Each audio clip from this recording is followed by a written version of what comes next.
Desa Kamulyan adalah sebuah desa terpencil yang dikenal karena mitos kelamnya. Dikelilingi oleh hutan lebat yang disebut Alas Kamulyan, desa itu hidup dalam bayang-bayang kutukan sejak ratusan tahun lalu.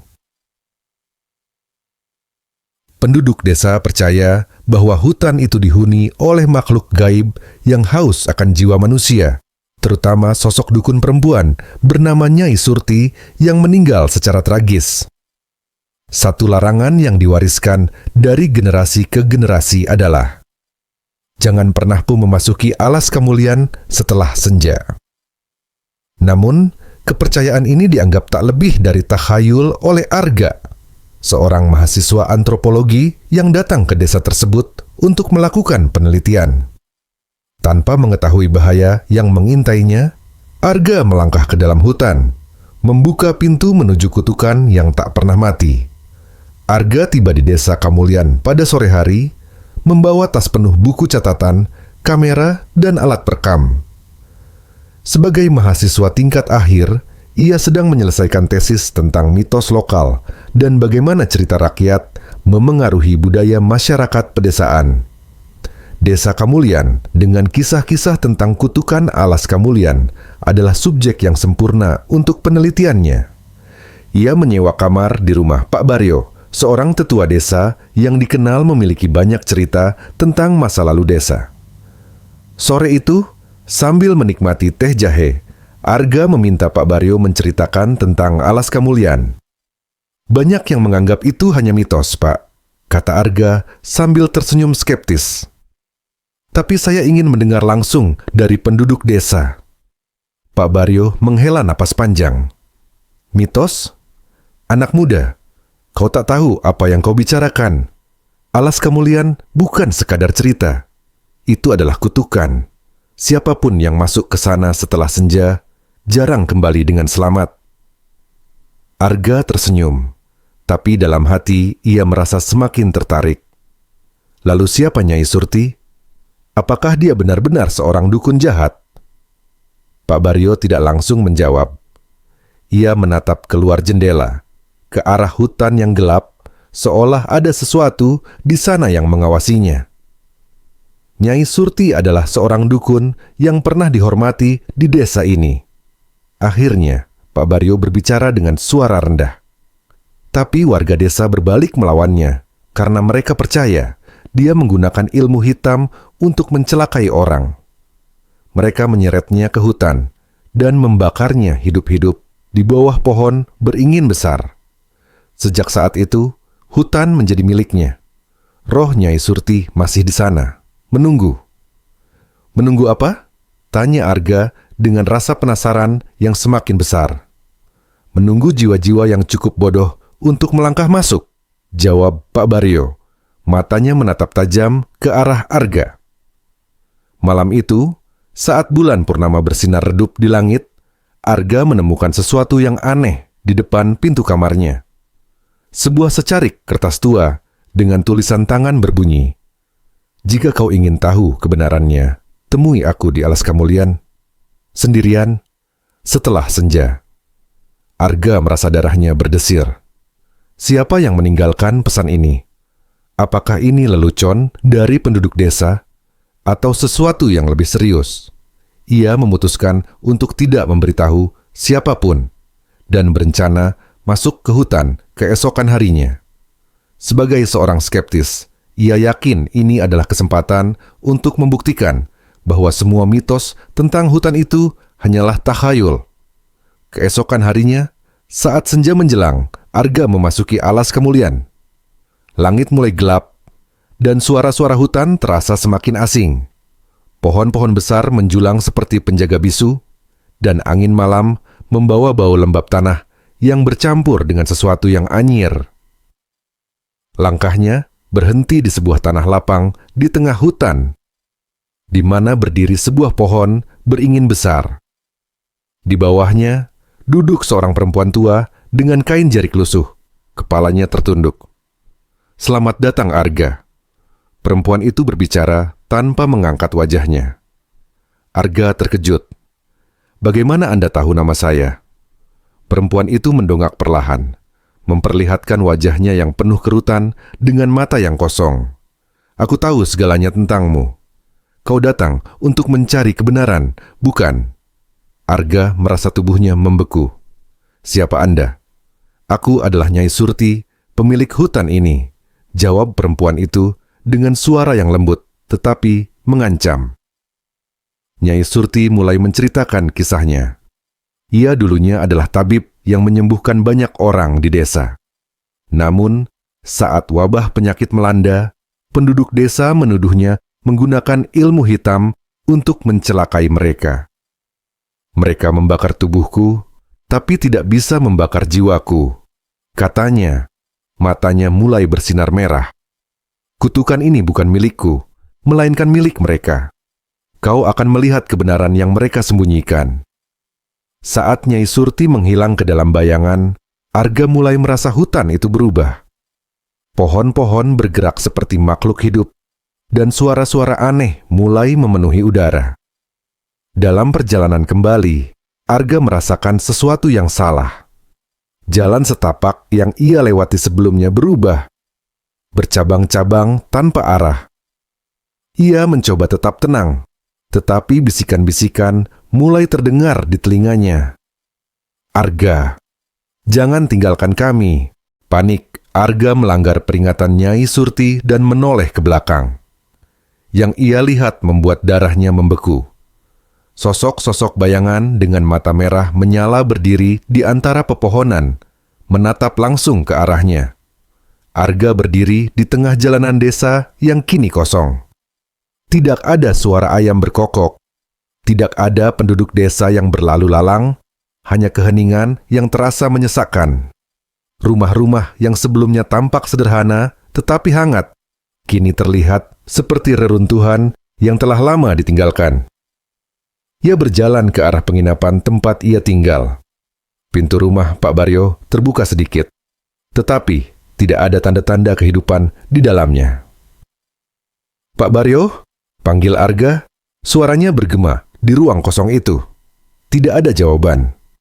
Yang ia temukan hanyalah lantai yang dipenuhi debu dan sarang laba-laba di sudut-sudut. Ketika ia mendekati kamar tempat ia menginap, pandangannya tertuju pada cermin besar yang berdiri di sudut ruangan. Awalnya, ia hanya melihat bayangan dirinya sendiri. Tetapi perlahan, bayangan itu berubah. Rambutnya memutih, kulitnya mengerut, dan matanya berubah menjadi hitam pekat. Dalam cermin itu, ia melihat dirinya berubah menjadi sosok yang tidak manusiawi. Wajah yang menyerupai Nyai Surti dengan senyum menyeramkan. Arga melangkah mundur dengan napas terengah-engah. Tetapi, suara dari dalam cermin bergema di ruangan itu. Kau sudah menjadi bagian dari kutukan ini. Arga keluar dari rumah itu dengan tergesa-gesa, mencoba mencari jalan keluar dari desa yang seolah-olah berubah menjadi dimensi lain. Ia berlari ke arah jalan utama yang menuju keluar desa. Tetapi setiap langkahnya membawa dia kembali ke tempat yang sama. Ini tidak mungkin, gumamnya sambil memegang kepala. Ia mencoba menenangkan dirinya dan mencari petunjuk. Sebuah suara kecil, seperti bisikan, memanggil namanya dari jauh. Suara itu terdengar seperti suara seorang anak kecil. Arga, kemarilah. Arga mengikuti suara itu, meskipun nalurinya mengatakan bahwa ia seharusnya tidak melakukannya. Di ujung jalan, ia menemukan seorang anak perempuan kecil yang duduk di bawah pohon. Anak itu mengenakan pakaian putih yang kotor dan memeluk sebuah boneka kayu. "Siapa kau?" tanya Arga, mencoba menyembunyikan rasa takutnya. Anak itu menoleh perlahan, wajahnya pucat dan matanya kosong. "Aku hanya ingin bermain," katanya sambil tersenyum kecil. Sebelum Arga sempat menjawab, anak itu memegang tangannya dan berkata dengan nada datar, "Kau tidak akan pernah bisa keluar, tidak ada yang bisa." Arga mencoba melepaskan diri dari anak itu, tetapi tangannya seperti mencengkeram dengan kekuatan yang tidak wajar. Seketika, ia melihat kilasan-kilasan ingatan yang bukan miliknya. ia melihat wajah-wajah pendatang sebelumnya yang juga memasuki hutan. Mereka semua mengalami nasib yang sama, terjebak dalam kutukan yang diciptakan oleh Nyai Surti. Arga menyadari bahwa ia hanyalah satu dari banyak korban yang telah menjadi bagian dari siklus kutukan ini. Hutan dan desa adalah perangkap yang dirancang untuk menarik mereka yang cukup bodoh untuk melanggar larangan. Tidak ada yang bisa keluar, bisiknya, hampir pada dirinya sendiri. Anak itu mengangguk. Kau harus memilih, menjadi bagian dari hutan atau menjadi bayangan yang menunggu di cermin. Arga bingung dengan maksud anak itu. Sebelum ia sempat bertanya lebih jauh, anak itu menghilang, meninggalkan udara dingin yang menusuk tulang. Arga kembali menemukan dirinya di tengah hutan. Pohon beringin besar yang tadi ia lihat kini tampak lebih gelap, dan Nyai Surti berdiri di bawahnya, tersenyum penuh arti. Kau tahu apa yang harus kau lakukan, Arga? Katanya dengan nada lembut, tetapi menakutkan. Aku tidak ingin menjadi bagian dari ini, teriak Arga. Nyai Surti mendekatinya, wajahnya berubah menjadi lebih muda dan cantik, seolah-olah waktu berbalik. Tidak ada yang masuk ke sini tanpa alasan. Kau memilih jalan ini, dan sekarang kau harus menerima konsekuensinya. Nyai Surti menawarkan sebuah pilihan. Jika Arga menyerahkan jiwanya untuk menjadi salah satu pelayan di hutan, ia akan terbebas dari rasa sakit dan penderitaan.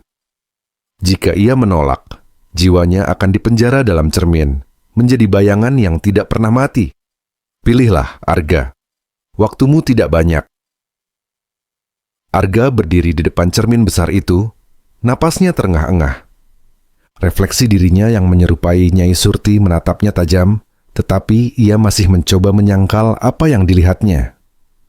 Ini tidak mungkin, bisik Arga sambil mundur perlahan. Tetapi, suara di dalam cermin terdengar lagi, kali ini lebih jelas dan menggema. Kau tahu, Arga, kau sudah lama menjadi bagian dari ini. Kilasan ingatan melintas di benaknya. Wajah-wajah penduduk desa yang ketakutan, teriakan yang memenuhi malam, dan pohon beringin yang terbakar. Ia merasa seperti sedang melihat kehidupan orang lain, tetapi semua itu terasa sangat nyata. Kenapa aku melihat ini? Tanya Arga pada cermin itu. Suara itu menjawab dengan tenang, tetapi penuh ancaman. Karena ini adalah dosa yang tidak bisa kau lupakan. Kau bukan hanya korban di sini. Kau adalah pelaku. Hutan di sekitarnya tiba-tiba terasa bergerak. Pohon-pohon seperti berbisik, dan tanah di bawah kakinya bergetar. Ia berlutut, menahan kepalanya yang terasa sakit seolah-olah dihujani kenangan yang tidak ingin ia ingat.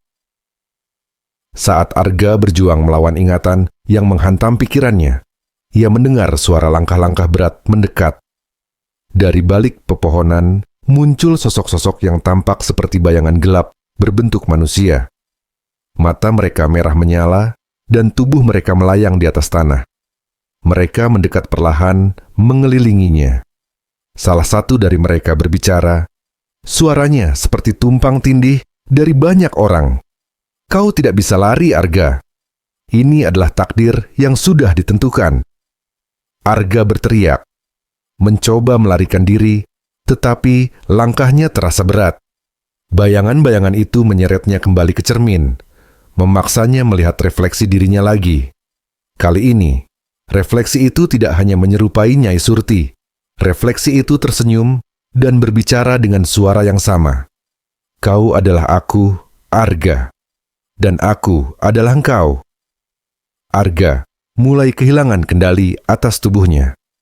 Ia merasakan tangannya bergerak sendiri, menyentuh permukaan cermin, dan tiba-tiba ia tersedot masuk ke dalamnya. Saat ia terbangun, Arga menemukan dirinya berada di dunia yang sama sekali berbeda. Langit berwarna merah darah, dan hutan di sekitarnya penuh dengan pohon-pohon yang tampak seperti tangan yang melambai. Tanah di bawah kakinya terasa hangat, seperti denyut kehidupan yang terperangkap. Di tengah dunia aneh itu, ia melihat sosok Nyai Surti berdiri di atas batu besar, memandangnya dengan senyum yang dingin. "Selamat datang di duniamu, Arga," katanya dengan nada mengejek. Ini adalah tempat di mana dosa-dosa bertemu dengan pelakunya. Arga mencoba berbicara, tetapi suaranya hilang. Ia hanya bisa mendengar suara hatinya yang penuh dengan rasa takut dan kebingungan. "Dulu, aku dihukum karena dosa yang tidak pernah kulakukan. Mereka membakar tubuhku, tetapi tidak bisa membakar amarahku. Sekarang aku adalah bagian dari mereka, dan kau adalah bagian dari diriku." Nyai Surti mengangkat tangannya, dan bayangan-bayangan mulai muncul dari tanah, mengelilingi Arga sekali lagi. Arga menyadari bahwa ia hanya memiliki dua pilihan, menerima takdirnya atau melawan kutukan ini. Ia mencoba melawan dengan segala kekuatannya, tetapi setiap langkah yang diambil hanya membuatnya semakin tenggelam dalam dunia cermin itu. "Aku tidak akan menyerah," teriaknya dengan sisa-sisa keberanian. Nyai Surti tertawa kecil. "Kau bisa mencoba, tetapi takdirmu sudah ditentukan. Kau datang ke sini bukan karena kebetulan, tetapi karena kau adalah kunci dari siklus ini." "Bagaimana aku bisa keluar dari sini?" tanya Arga. "Keluar?" Nyai Surti mendekat dengan senyum dingin. "Satu-satunya cara untuk keluar adalah dengan menggantikan tempatku. Kau harus mengambil alih kutukan ini, menjadi penjaga hutan, dan membiarkan aku pergi." Arga tertegun. Ia akhirnya mengerti bahwa ini adalah jebakan yang dirancang dengan cermat. Nyai Surti ingin membebaskan dirinya dari kutukan, dan ia membutuhkan orang lain untuk mengambil alih tempatnya. Arga menolak untuk mengambil alih peran Nyai Surti, tetapi penolakannya hanya membuat dunia di dalam cermin semakin menekan dirinya. Ia merasa tubuhnya perlahan berubah. Kulitnya menjadi keriput, rambutnya memutih, dan suaranya berubah menjadi lebih berat. "Apa yang terjadi padaku?" ia berteriak. Nyai Surti tersenyum puas. "Kau tidak bisa melawan takdir ini. Kau sudah menjadi bagian dari siklus, dan sekarang kau akan melanjutkan apa yang sudah dimulai ratusan tahun lalu." Arga mencoba berlari, tetapi kakinya terasa berat seperti tertanam di tanah. Bayangan-bayangan itu mulai memeluknya, menyerap tubuhnya perlahan-lahan. Saat ia tenggelam sepenuhnya, ia mendengar suara Nyai Surti berkata, "Terima kasih, Arga. Kau telah membebaskanku." Beberapa minggu kemudian, seorang mahasiswa lain tiba di desa Kamulian. Ia adalah seorang antropolog muda yang juga tertarik untuk meneliti mitos lokal tentang alas Kamulian. Saat ia bertanya kepada penduduk desa tentang mitos itu, seorang lelaki tua bernama Pak Baryo menjelaskan dengan serius, "Hutan itu terkutuk. Jangan pernah memasukinya setelah senja. Banyak orang yang hilang di sana, termasuk seorang mahasiswa seperti dirimu beberapa bulan lalu." Mahasiswa itu merasa tertarik dan berjanji untuk berhati-hati. Tetapi pada malam harinya, ia menemukan sebuah catatan di depan pintu kamarnya. "Jika kau ingin tahu kebenarannya, temui aku di alas Kamulian, sendirian, setelah senja." Mahasiswa yang tiba di desa Kamulian itu bernama Dara. Ia adalah sosok cerdas dan ambisius yang telah mendengar tentang mitos alas Kamulian dari seorang profesor antropologi di universitasnya. Dara memiliki keyakinan bahwa mitos-mitos semacam itu seringkali didasari oleh peristiwa nyata, dan ia ingin membuktikan kebenarannya. Malam itu, ketika Dara membaca catatan yang ditinggalkan di depan kamarnya, ia merasa penasaran. Nama Arga yang tertulis di sana terdengar familiar baginya. Ia ingat membaca berita beberapa bulan sebelumnya tentang seorang mahasiswa yang hilang saat melakukan penelitian di desa itu. Kebetulan, tidak mungkin, gumam Dara. Ia merasakan adrenalin memenuhi tubuhnya, tetapi ia juga sadar akan bahaya yang mungkin ia hadapi. Dengan hati-hati, ia mempersiapkan dirinya. Senter, pisau kecil untuk perlindungan, dan kamera untuk mendokumentasikan apapun yang ia temukan. Saat matahari tenggelam, Dara berjalan menuju alas Kamulyan. Bayangan pepohonan beringin menjulang tinggi seperti monster yang mengintai. Suara jangkrik dan burung hantu mengiringi langkahnya, tetapi keheningan di sekitar terasa menyesakkan. Dara melangkah semakin dalam ke hutan. Udara dingin menyelimuti tubuhnya, dan senter yang ia bawa tampak redup, seolah-olah energi di dalamnya tersedot oleh kegelapan hutan. Setelah beberapa saat, ia menemukan sebuah jalan setapak yang tampak seperti jarang dilewati manusia. Di tengah jalan itu, ia melihat benda-benda aneh berserakan. Sebuah cermin kecil yang retak, kain putih yang berlumuran tanah, dan boneka kayu yang seolah menatapnya dengan ekspresi menyeramkan.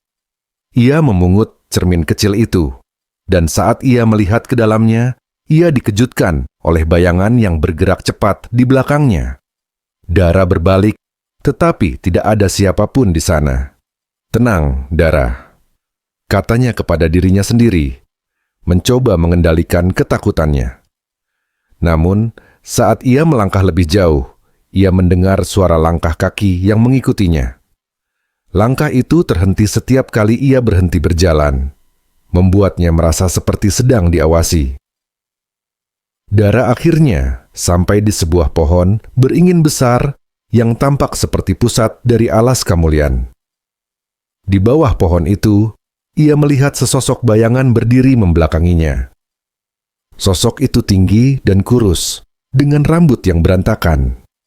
"Arga?" panggil Dara, meskipun suaranya bergetar. Sosok itu perlahan berbalik. Wajahnya terlihat seperti manusia, tetapi ada sesuatu yang aneh. Matanya terlalu gelap, dan senyumnya terlalu lebar untuk dianggap wajar. "Aku tahu kau akan datang," kata Arga dengan suara yang terdengar, seperti gema dari dalam gua. Dara merasakan tubuhnya gemetar. "Apa yang terjadi padamu? Kau hilang berbulan-bulan, tapi kenapa kau ada di sini?" Arga tertawa kecil, tetapi tawanya terdengar kosong. "Aku tidak pernah benar-benar pergi. Hutan ini telah menjadi rumahku.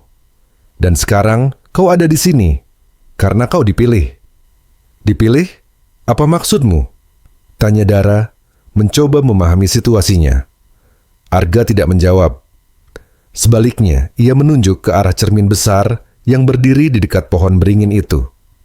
"Semua jawaban ada di sana," katanya singkat.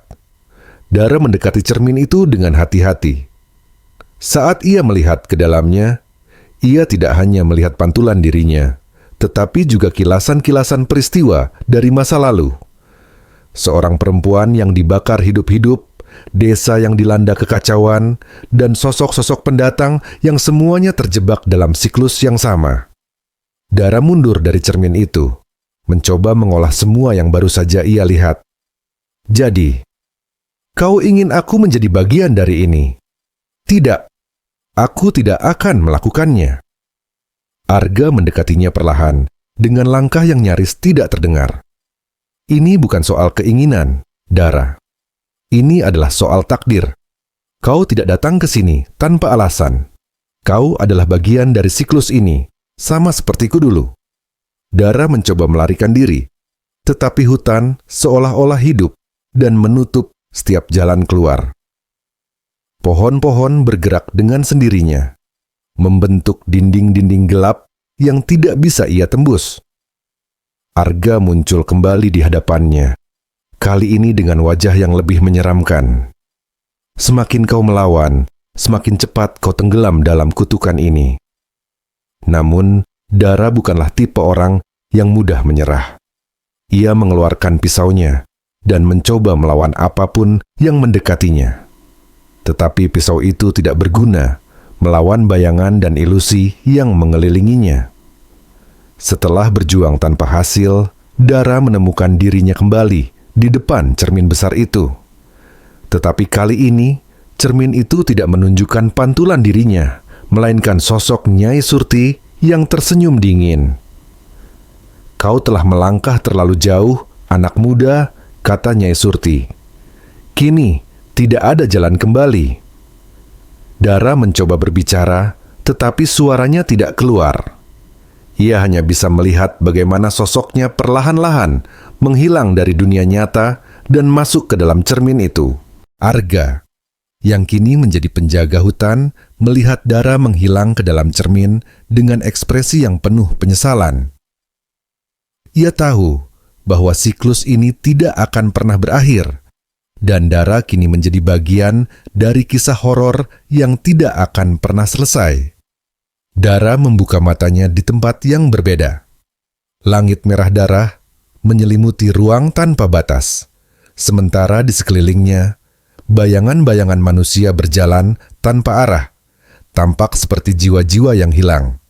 Ia berteriak, tetapi suaranya hanya terdengar seperti bisikan kecil yang tenggelam dalam keheningan. Dara memandang sekeliling, mencoba memahami di mana ia berada. Saat ia berjalan, ia melihat sosok yang dikenalinya, Nyai Surti. "Kenapa aku di sini? Apa yang kau inginkan dariku?" Dara bertanya dengan nada marah, meskipun tubuhnya bergetar ketakutan. Nyai Surti memandangnya dengan tatapan tajam. "Kau masih belum menyadari siapa dirimu, bukan?" "Siapa aku?" "Kau adalah anak dari dosa-dosa leluhurmu," jawab Nyai Surti dengan dingin. "Ratusan tahun lalu, keluargamu adalah salah satu yang menyeretku ke api. Mereka menuduhku tanpa bukti, menampar harga diriku, dan membunuhku dengan cara yang paling kejam. Dan sekarang darah mereka mengalir di nadimu." Dara membeku. Ia mencoba menyangkal, tetapi kilasan-kilasan ingatan dari cermin sebelumnya kini kembali.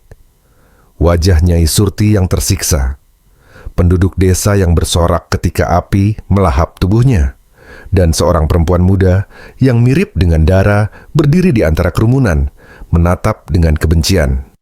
"Itu bukan aku," gumam Dara, tetapi suaranya penuh keraguan. Nyai Surti mendekatinya. "Tidak, itu bukan kau. Tapi dosanya masih melekat, dan sekarang kau ada di sini untuk menebusnya."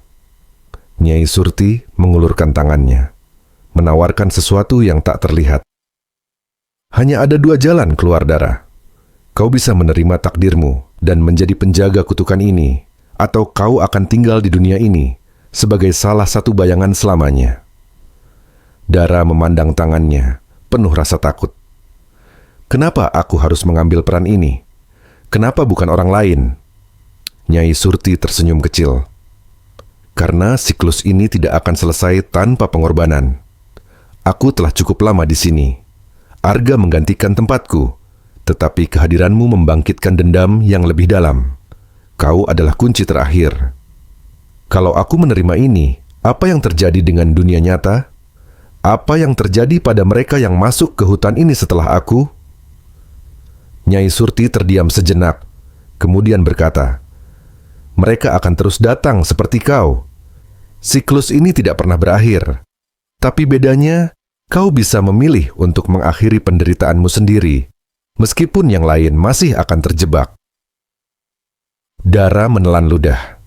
Ia tahu tidak ada pilihan yang benar-benar membebaskannya. Saat Nyai Surti menunggu jawaban, Arga muncul dari balik kabut. Ia tampak lelah, tetapi tatapannya penuh peringatan. "Jangan dengarkan dia, Dara," kata Arga. "Aku membuat kesalahan dengan mempercayainya. Jika kau menerima tawarannya, kau akan terjebak seperti aku, sebuah eksistensi yang kosong, menjadi alat dendamnya." Nyai Surti menoleh dengan tenang. "Apa yang kau tahu, Arga? Kau tidak pernah punya pilihan, sementara dia memilikinya. Jangan memengaruhi apa yang sudah ditentukan." Arga mendekati Dara, menatapnya dengan penuh rasa bersalah. "Dara, kau bisa menghancurkan kutukan ini. Tetapi, kau harus melawan dia, melawan semua yang ada di tempat ini. Kau harus menemukan kekuatanmu sendiri." Dara bingung, tetapi ia merasa bahwa ada kebenaran di balik kata-kata Arga. Ia ingat perasaannya saat memegang pisau kecil di dunia nyata. keberanian yang muncul saat melawan hutan yang hidup. Dara mengingat kembali cermin besar di pohon beringin. Ia menyadari bahwa itu bukan hanya portal masuk, tetapi juga kunci keluar dari siklus ini. Cermin itu, gumam Dara. Arga mengangguk. Itu adalah inti dari kutukan ini. Jika kau bisa menghancurkannya, kau bisa mengakhiri semuanya. Tapi itu tidak akan mudah. Nyai Surti tertawa keras. Menghancurkan cermin. Kau benar-benar bodoh jika percaya itu akan berhasil. Aku sudah mencoba ratusan kali. Itu hanya akan membuat penderitaanmu semakin dalam. Dara mengabaikan peringatan itu. Ia berlari menuju arah cermin, sementara bayangan-bayangan mencoba mengejarnya. Arga berusaha membantu dengan melawan bayangan-bayangan itu, tetapi ia tahu kekuatannya terbatas. Saat Dara mencapai cermin, ia melihat refleksi dirinya berubah menjadi sosok Nyai Surti. Tetapi, kali ini, ia tidak takut. Ia mengangkat tangannya, mencoba memecahkan permukaan cermin itu dengan kekuatan terakhirnya. Namun, sesuatu yang aneh terjadi. Bukannya pecah, cermin itu menyerapnya sepenuhnya. Dara terbangun di tengah hutan. Semuanya terlihat normal. Langit cerah, burung berkicau, dan pohon-pohon diam tanpa suara. Ia merasa bebas, tetapi ada yang tidak beres. Ketika ia mencoba berjalan keluar dari hutan, tubuhnya mulai terasa ringan, seperti angin yang tidak memiliki bobot. Dara menyadari bahwa ia tidak lagi hidup. Ia menjadi bayangan yang dulu ia lihat, sebuah entitas tanpa wujud yang terperangkap dalam siklus ini. Arga, yang melihat semua itu, hanya bisa memandang dengan putus asa. Siklus terus berulang, dengan Dara menggantikan peran Nyai Surti sebagai penjaga hutan yang baru. Arga berjalan perlahan menuju cermin yang kini telah menyerap Dara. Ia menyaksikan bayangannya sendiri yang memudar, menggantikan posisi Dara yang kini menjadi bagian tak terpisahkan dari alas kemuliaan. Namun, sesuatu yang tidak biasa terjadi. Cermin itu mulai memantulkan lebih dari sekadar bayangan. Sosok Dara muncul, tetapi ia tampak berbeda. Matanya tidak lagi mencerminkan ketakutan. Sebaliknya, ia tersenyum dengan dingin, seperti seseorang yang telah menerima takdirnya dengan sepenuh hati. Dara.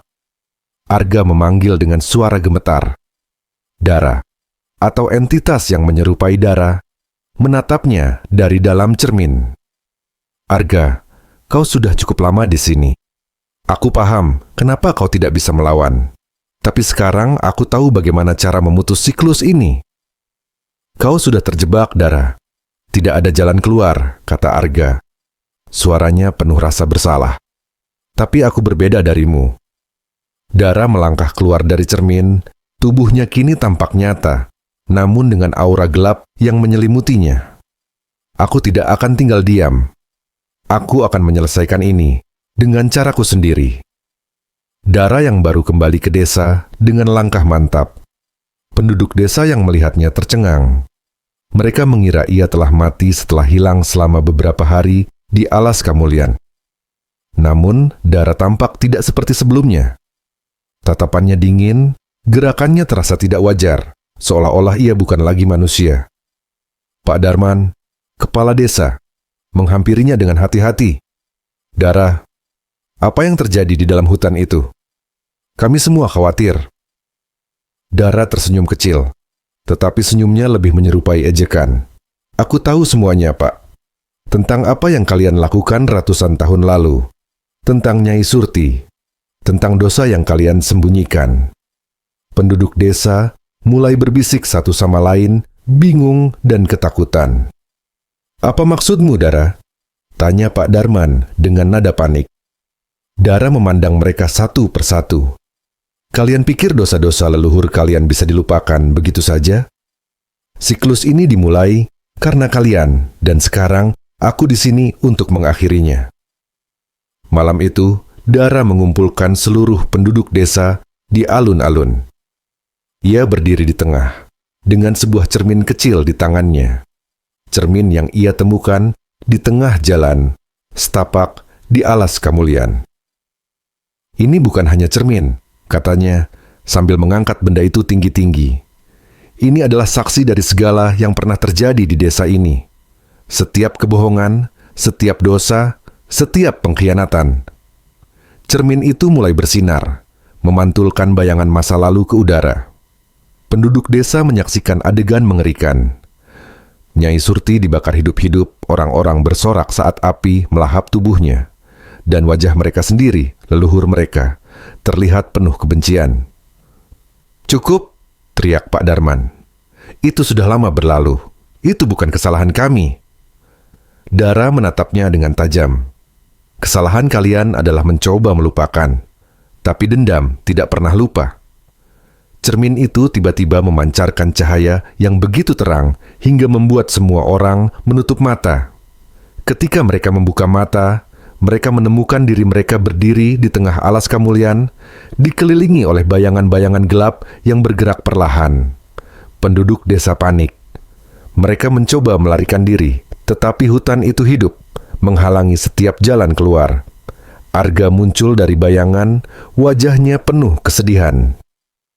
"Kalian tidak bisa melarikan diri. Siklus ini tidak akan berhenti sampai ada pengorbanan sejati." Pak Darman maju. Matanya dipenuhi rasa takut dan kemarahan. "Apa yang kau inginkan, Dara? Kau sudah bebas. Kenapa kau masih ingin menghancurkan kami?" Dara mendekatinya perlahan.